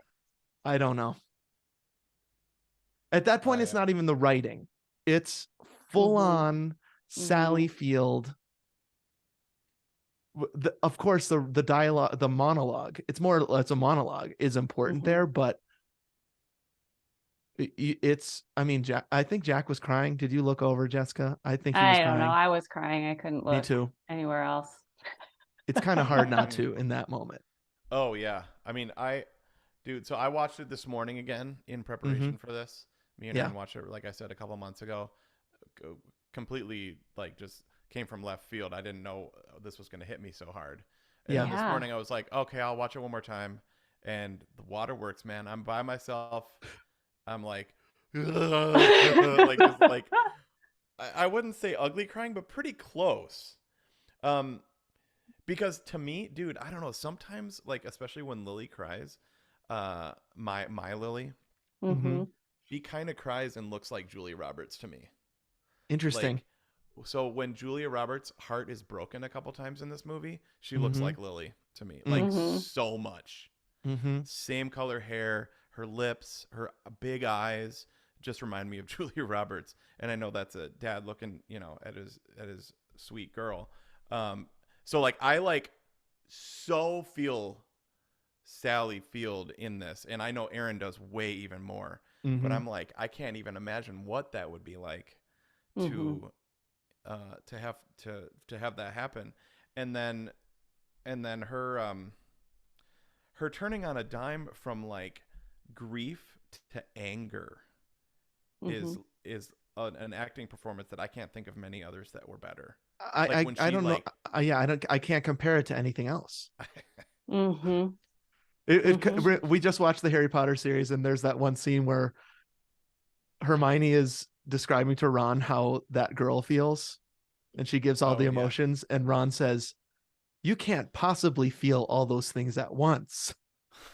And Hermione just rolls her eyes at him, because of course women can. And I think you really see, I mean, I can't even track the emotions. I don't know if you can, Jessica, but I can't even track them. I can. So we've used this movie for groups of students and interns to think about their stages of grief that they've gone through, to be able to identify or place themselves. Also, coping mechanisms, because it's that's right. Like it's like the perfect movie to kind of place yourself somewhere in, because you have humor, you have avoidance, you have money, anger, right? Denial, right?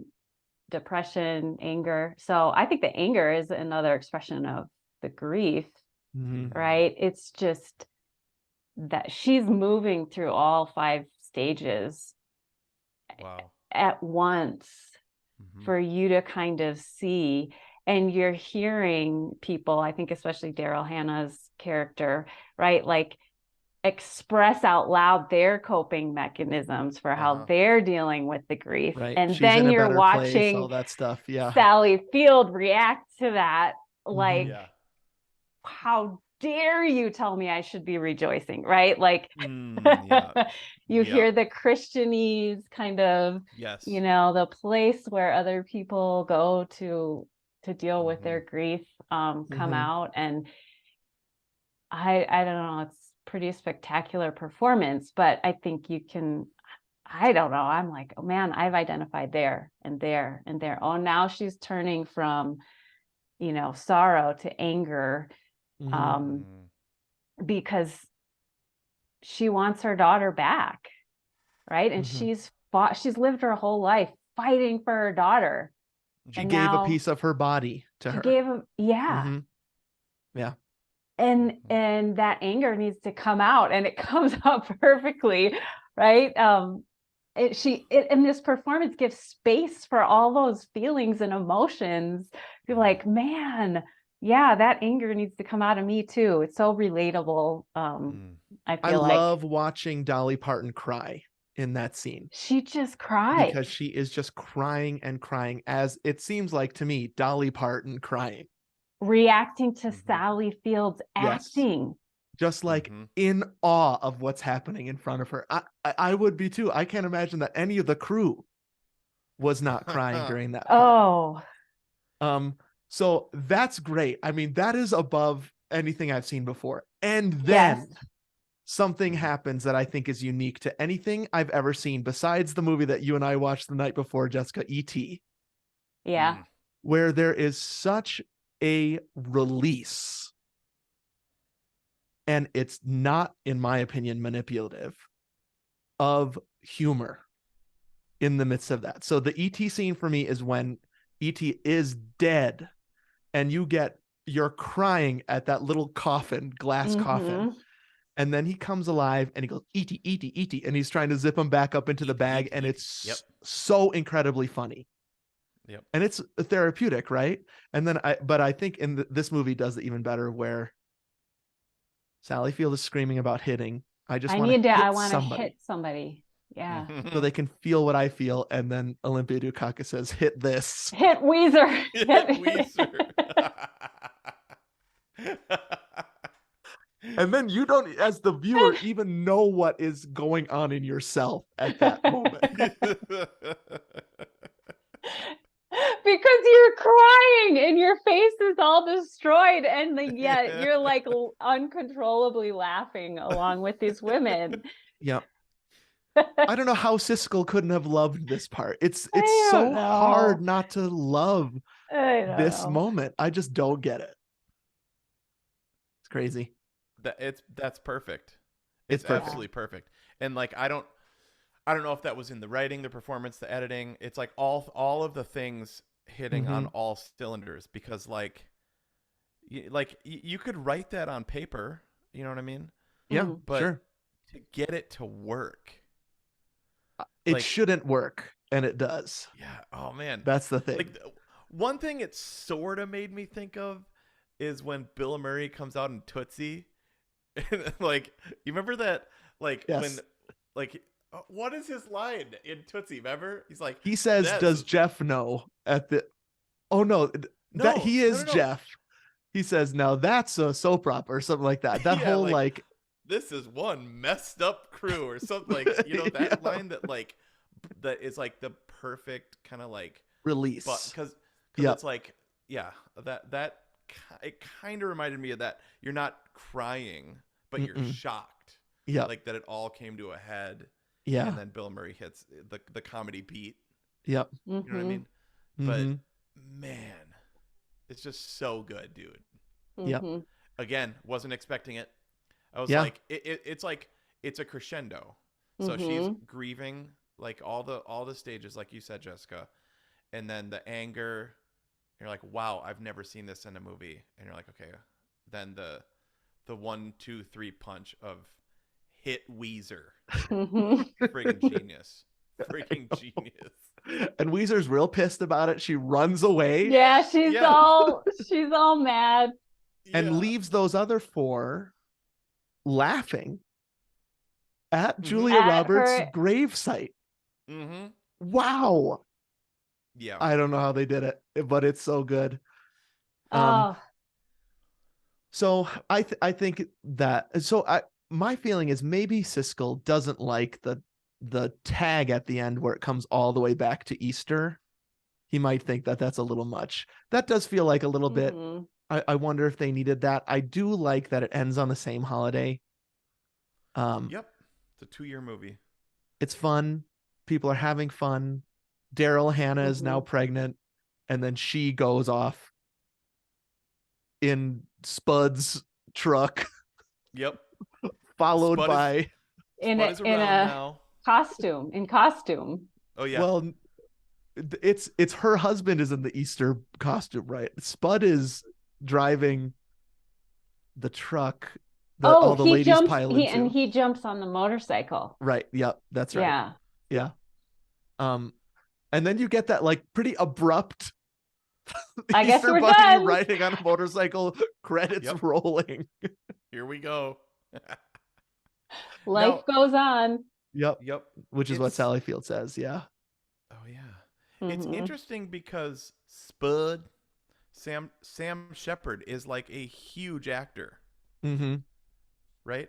So I don't know, Jessica, did you have anything else about that you wanted to mention about guys in this or something? I feel like there was still something in there. Yeah, of course. I don't know.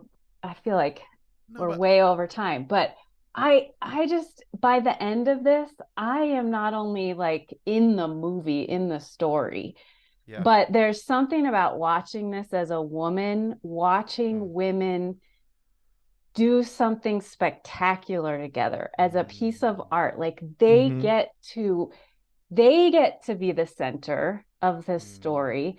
They get to have these lines. They get to say these things. They get to present what is it like to share life in community and grieve together and have these, I don't know, funny relationships with each other. They get to have these acting moments. How I can't look at other movies or very many of them and see that. And so there's something special about being a woman, watching older women and younger women act in these amazing roles. And Yep. I mean, like a lot of people have not seen Steel Magnolias, right? It's not like a super popular movie, Mm-hmm. Yeah. but I think it's fantastic. Yeah. And I think it's probably one, when I think about like a movie led by women, that comes to the surface for sure. That's one of the top ones. Yeah, definitely. Yep. I do think that if people like this movie, they'll love Terms of Endearment. Because Shirley MacLaine is in it, but also because it's like that. Jeff Daniels is in it, but he's a real doofus. Danny DeVito, real doofus in that movie. Like, they're just periphery.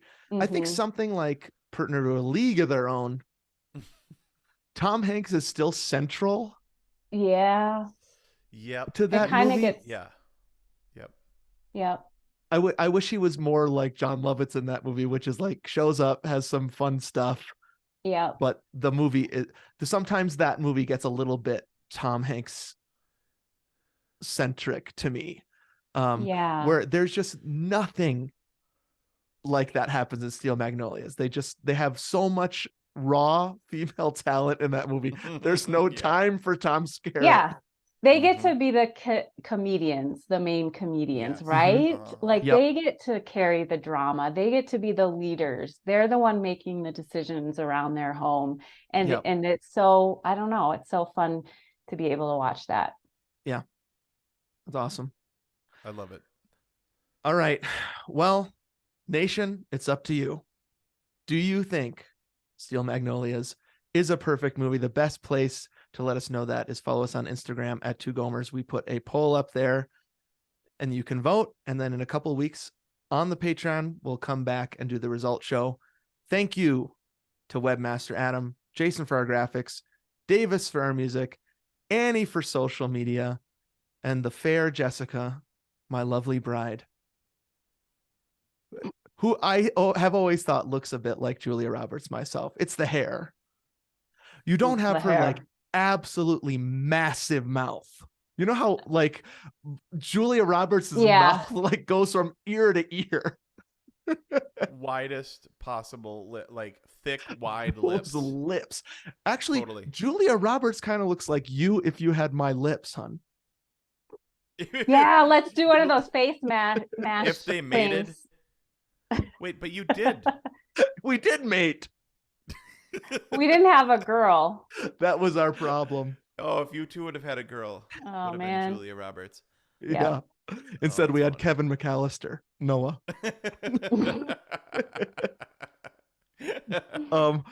Our next movie, our Christmas movie. Now, get ready for this one, Jessica. If you didn't think Steel Magnolias was perfect.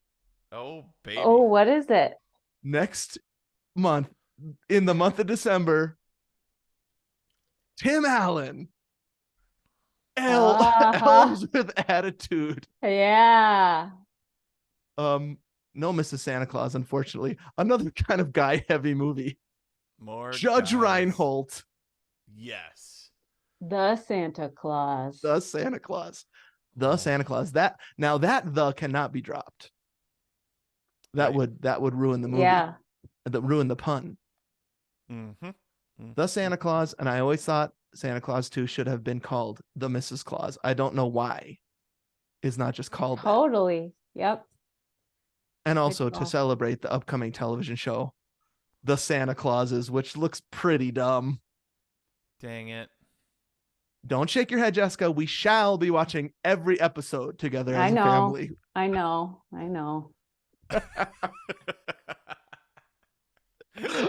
Along with I am not looking forward to movies, it, including The Night They Saved Christmas with deleted scenes. HD. That's a classic. We can't do Christmas without that. Yay! We used to be able to until Anthony came into my life. Oh my gosh! But man, that was one where I was like, I forgot that this existed. You had seen that movie, right, when you were a child? Yes. Very interesting. Wow. Yeah. So next month, The Santa Claus with tons of The Night They Saved Christmas chat, I'm sure. Yes. Yeah. Can't wait, dude. Well, thank you, Jessica, for guesting. You're welcome. Thanks for having me. And thanks for watching A movie that I recommended. Oh yeah, dude, Hey. send us more. Yeah. Okay. All right. Okay. Well, great app. Super fun, man. Oh wait. Oh no, And then don't I say just it. say, happy watching the Oh, yeah. Santa Claus. Super fun, man. And happy watching the Santa Claus. All right, great. Okay. Sweet. Okay, we let's did stop it. that. Let's stop that. Oh, you don't It's have in to the stop. can. 1, 2, Yep. 3. Stop. Doesn't matter. Great job, Jess. Thanks. Yay, Jessica. Man, now I just want to talk with you, Jessica, because I've been like, just wanted to talk to you about like life and stuff. Oh You guys gosh. probably gotta go. I don't know. I don't know if you want I to don't talk know to if you Jessica want about to her talk life. talk about life. No, but turn But- the recording off. Turn the recording off. No, I want to keep this on just in case she says anything funny. No. Okay, I'm turning the No. recording off.